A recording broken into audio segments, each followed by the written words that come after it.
L'outil de ton mari est petit. L'outil de ton mari n'arrive pas loin. L'outil de ton mari s'arrête au débit. L'outil de ton mari, tu ne le sens plus, tu ne le sens pas, l'outil de ton mari. Oui, tout ça parce qu'il y a des positions que vous avez l'habitude de faire. Et ces positions-là, ça ne donne pas l'avantage à ces petits outils. Oui, c'est un petit outil, mais il faut les manier tel qu'il est, vous savez. Hein?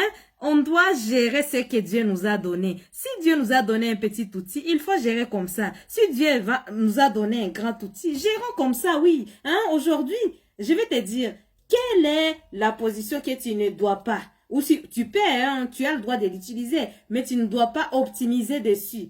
Si le mari a un petit outil, si le mari a un petit outil, il ne faut même pas faire cette position. Ou même si vous allez le faire, il ne faut pas compter sur ça pour avoir l'orgasme. Oui, je suis Laetitia, coach en relation amoureuse. Regarde la vidéo jusqu'à la fin, partage-la autour de toi. Ça me fera plaisir, ça fera plaisir à ma chaîne YouTube et à mon TikTok. Oui, quelles sont les positions que tu ne dois pas compter, auxquelles tu ne dois pas compter si le mari a un petit outil? La position, bon, va en numéro 1, ça va être la position des cuillères. Oui, ne faites pas ça. La position des cuillères. La position des cuillères, c'est quoi? C'est quand la femme est allongée sur les côtés.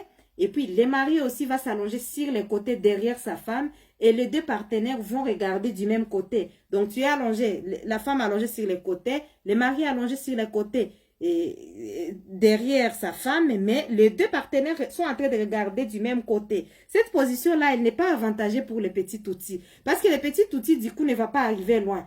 Parce que tellement que tu es devant, la femme est devant, et l'homme est derrière, le petit outil, ça aura du mal à arriver.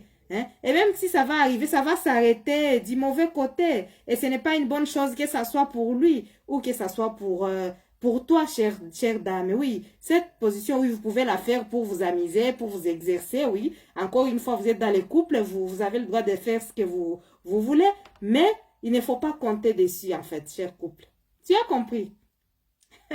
En numéro 2, c'est toutes les positions debout, oui. Je sais qu'il y a des positions et que déjà moi j'ai eu l'habitude de faire. Surtout quand vous êtes dans la douche, tu es dans la douche avec ton mari. Donc il y a des positions qui sont debout. Debout en fait. C'est quand l'homme, la femme est debout et l'homme aussi est debout. Donc vous regardez hein, face à face, c'est face à face. Et puis là, l'outil va accéder dans la fleur, dans ce sens-là. Si l'homme est de petite taille par rapport à sa femme, l'homme peut monter sur une petite chaise, un tabouret, quoi, un petit truc, pour que l'outil accède à la fleur. Ou si la femme, elle est par exemple grande, elle peut se baisser légèrement. Là, l'outil accède directement à la fleur et ça fait des sensations extraordinaires. Mais ça ne va pas pour les petits kiki.